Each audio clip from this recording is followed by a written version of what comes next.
Question 4. A student modelled radioactive decay by rolling some dice in a tray. Dice that landed on the number 6 were removed from the tray. The removed dice represent nuclei that have decayed.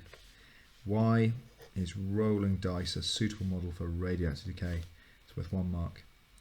Okay, well the key thing with rolling dice is I know that rolling a dice is a sixth of there's a chance of rolling every number, so it's a sixth of the chance of rolling a 6. But I don't know when it's going to happen. I don't know which one. If I roll lots of dice, I don't know which dice are going to do it. So the reason it's really good is because rolling a dice is random. In the same way that atomic radioactive decay is random.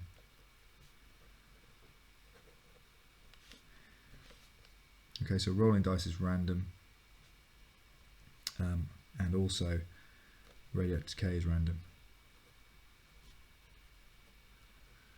So when radioactive decay is random, what we mean by that is if I've got loads of different nuclei that are all radioactive, I don't know which one's going to decay and when. Okay, but I know on average I can work out that half of them decay in 1 half-life. Part B. The student rolled 144 dice and removed all of those that landed on number 6. The student rolled the remaining dice and again removed all of those that landed on number 6. When the student had rolled the dice 20 times, there were 9 dice left. Okay. Calculate the most likely number of times that the student had rolled dice before the number of dice had halved. You should show how you work out your answer. Okay, so we've got to calculate this. Okay, show how you work out your answer. It's worth 3 marks. Student had rolled the dice 20 times, there were 9 dice left. Okay, so what we're going to do here is we're going to start off with 144. So we're going to look at what the half-life is. The most likely number of times that the student had rolled dice before the number. Okay, so we're looking at the half-life. So we start off with 144, and we're going to halve it. We're going to keep halving it until we get to 9, and we're going to see how long that takes. How many? So each. So 144. Half of that is 72. Next one, half of that is 72 goes down to 36. Brain's gone. 36. Do this on a calculator is much easier. 36 goes down to 18. Each of these is a half-life, remember. And then we go down to 9. So we know that from there to there was a total of 20 rolls. Okay, because it tells us that in the question, 20 rolls of the dice. We also know how many half-lives were there. 1, 2, 3, 4. So we know 4 half-lives.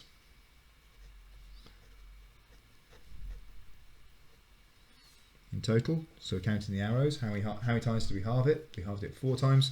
So 4 half-lives. Let me work it up here. So I know that 4 half-lives, 4 half-lives equals 20 years.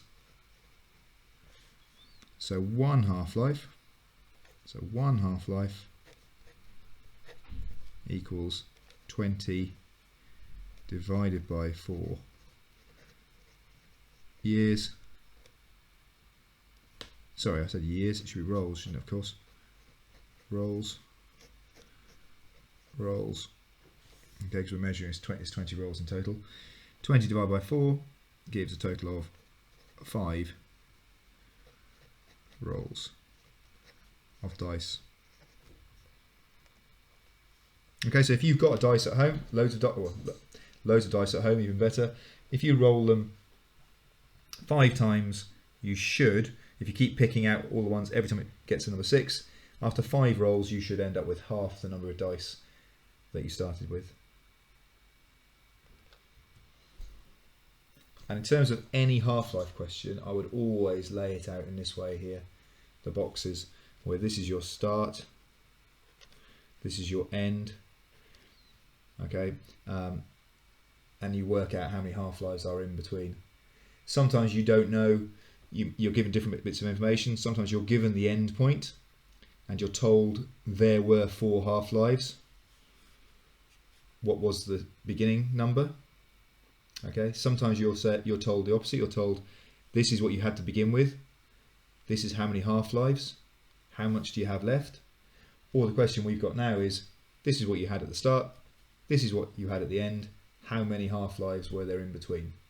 Okay, so there's 3 ways that you can ask the question, but this diagram helps in every case.